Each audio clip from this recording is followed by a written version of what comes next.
right now, somewhere in your life, there is a person who treats you badly, and some part of you already knows exactly who that is. You forgive them faster than anyone else would.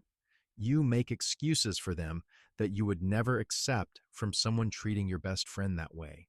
You apologize first, even when you did nothing wrong. And you have asked yourself the same question 100 times. Why does this keep happening to me? Here is the answer nobody tells you. It is not bad luck. It is not a coincidence. Toxic people are not randomly finding you. They are choosing you. And by the end of this video, you will understand exactly why and exactly how to stop being chosen. Most people think being kind and being a pushover are the same thing. They are not.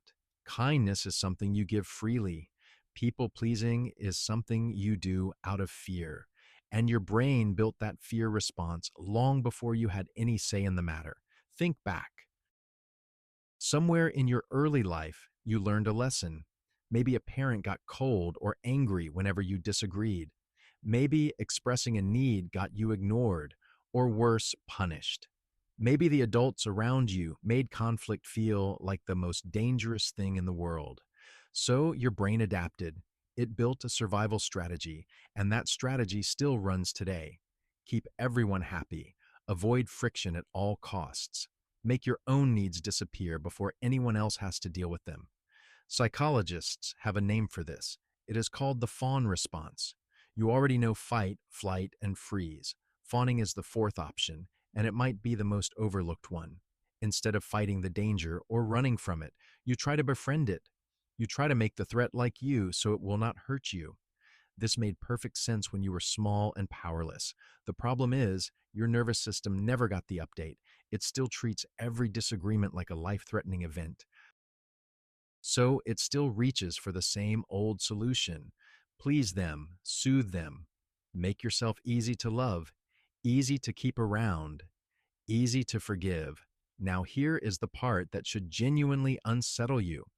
Toxic people are remarkably skilled at detecting this pattern in other people, not because they are reading your mind, because they are reading your behavior.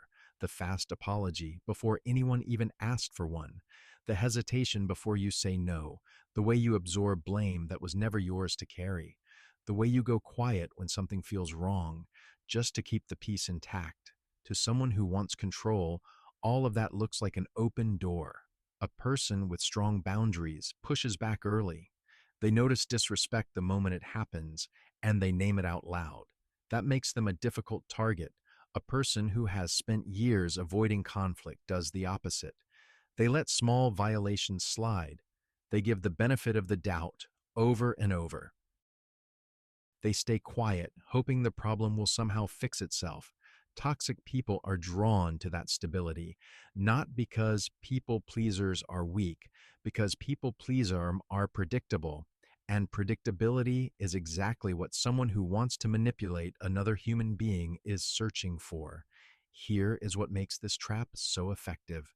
It almost never starts with red flags. It starts with warmth. Toxic people are often unusually good at sensing what others need emotionally and offering it early. If you have spent your whole life starving for approval, they hand you approval generously at first. Some people call this love bombing, but it rarely looks dramatic.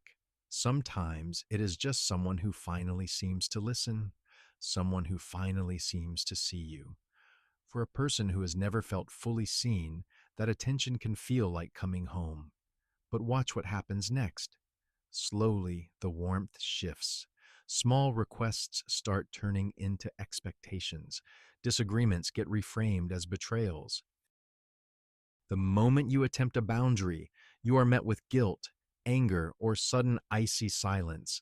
And because your nervous system has spent years equating conflict with danger, you do exactly what you have always done. You back down. You apologize. You shrink yourself to restore the peace. Here is the part that should make you angry. Every single time this happens, the pattern gets stronger. The other person learns something valuable. They learn that pushing past your boundary works. And you learn something painful. You learn once again that holding the line costs more than it is worth. This is how people pleasers end up trapped in relationships that quietly drain them for years. Not because they cannot see the problem. Most of them see it with painful clarity, but seeing a pattern and having the nervous system response required to break it are two completely different things. And there is a cost to this that has nothing to do with any one toxic person. It comes from the habit itself. Constantly managing other people's emotions is exhausting. Researchers studying chronic self silencing have linked it to higher rates of anxiety, depression, and even physical fatigue. When most of your energy goes toward monitoring everyone else's comfort, there is almost nothing left for your own. Many people pleasers describe a strange, hollow feeling after years of this. They cannot name their own preferences anymore, where they actually want to eat, what they genuinely think about a decision, whether they are truly fine with a plan or just saying they are. Years of prioritizing other people's reactions can quietly erase the habit of ever checking in with yourself. So here is the question that actually matters. How does this pattern change? It does not change by simply deciding to stop caring what people think. That almost never works. And honestly, that is not even the real goal. The real goal is teaching your nervous system slowly that disagreement is not the same thing as danger. This does not start with a dramatic confrontation. It starts small, choosing a different restaurant out loud, letting a silence sit instead of rushing to fill it with an apology, noticing the urge to say yes immediately, and pausing for 3 seconds before you answer. Every time you tolerate the discomfort of a small boundary without collapsing it, your brain collects new evidence. It learns that disagreement does not lead to abandonment. It learns that a little tension does not mean the relationship is over. It learns that you can disappoint someone and still survive. This is slow, unglamorous work. It is not about becoming a colder, harder version of yourself. It is about returning to the person you were before you learned that your own needs were a burden to other people. Remember the question from the beginning. Why does this keep happening to you? Here is the real answer. People pleasing was never about being too kind. It was about feeling unsafe, being yourself. And the people who exploit that pattern were never drawn to your kindness. They were drawn to your silence. Protecting your peace does not make you difficult, and it does not make you selfish. It makes you someone who finally stopped paying for other people's comfort with your own well-being.